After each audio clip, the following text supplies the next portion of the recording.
लाडकी बहीण योजनेकरता लाभार्थ्यांची पडताळणी केली जाणार आहे। ही पडताळणी स्थगित केल्याची माहिती आता समोर येते। लाडकी बहीण योजनेकरता लाभार्थ्यांची पडताळणी स्थगित केल्याचं वृत्त आहे।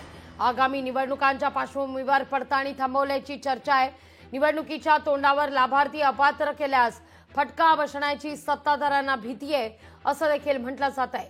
निकषात न बसणाऱ्या 9 लाख लाडक्या बहिणींना बाद करण्यात आलेले आहे। सरकारी कर्मचारी असताना लाभ घेणाऱ्या 2,500 लाडक्या बहिणींना यापूर्वीच बाद करण्यात आलंय। शासकीय तसंच निमशासकीय सभेत सध्या हजारो कंत्राटी कामगार काम करतायत।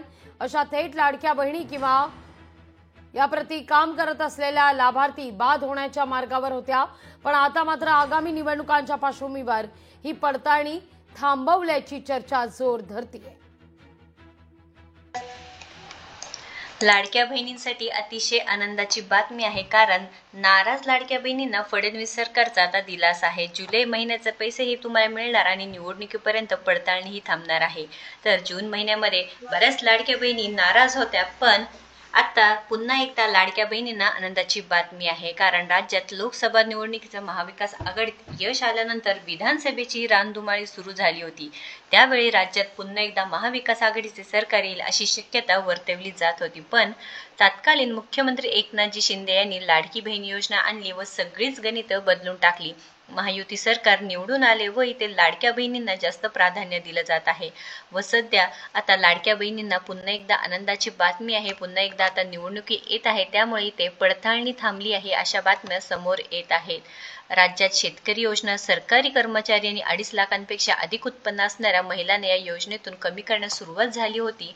विविध मार्गाने राज्यातील 50 लाख लाडक्या बहिणी या योजनेतून कमी केल्या जातील असे आरोप अधिक विरोधकांनी केला होता। ते आता खरा ठरताना दिसत आहे। मात्र सरकारने गेल्या महिन्यात 2.5 लाख संजय गांधी निराधार योजना, 1.10 लाख 65 वर्षांहून अधिक वयात असलेल्या महिला, 1.5 लाख 4 चाकी वाहन असलेल्या महिला, नमो शेतकरी योजनेचे 7.5 लाख महिला, सरकारी सेवेतील असलेल्या 2,500 महिला अशा 12,72,000 महिला अपात्र ठरवण्यात आल्या होत्या। तर आतापर्यंत जवळपास 19 लाखांहून अधिक लाडक्या बहिणी अपात्र ठरल्या आहेत। त्यामुळे महिलांमध्ये प्रचंड नाराजी होती।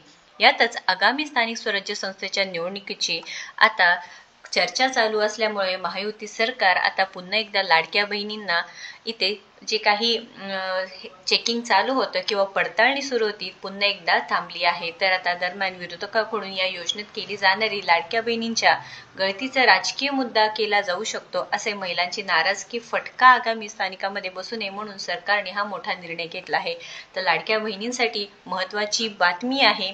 लाडक्या बहिणींची आता जी काही पडताळणी आहे पुन्हा एकदा स्थगित झाली आहे, पुन्हा एकदा थांबली आहे अशी माहिती समोर येत आहे। तर महत्त्वपूर्ण माहिती आहे व जुलै महिन्याचा हप्ताही तुम्हाला लवकरच तुमच्या खात्यामध्ये देण्यात येणार आहे। त्यामुळे ज्यांना कोणाला जून महिन्याचे हप्ते मिळाले नाही, ज्यांनी अर्ज केले होते, पुन्हा एकदा ज्यांनी जे काही तक्रार अर्ज केले होते त्याच्यावरती असे होऊ शकते की जून व जुलै महिन्याचे एकत्रितपणे तुम्हाला 3,000 रुपये येऊ शकतात। तर महत्त्वपूर्ण माहिती आहे। या व्हिडिओला जास्तीत जास्त शेअर करा आणि आपल्या लाडक्या बहिणींपर्यंत ही आनंदाची बातमी नक्कीच पोहोचवा। अशाच महत्त्वपूर्ण माहितीसाठी आपल्या चॅनलला सबस्क्राईब करा। धन्यवाद।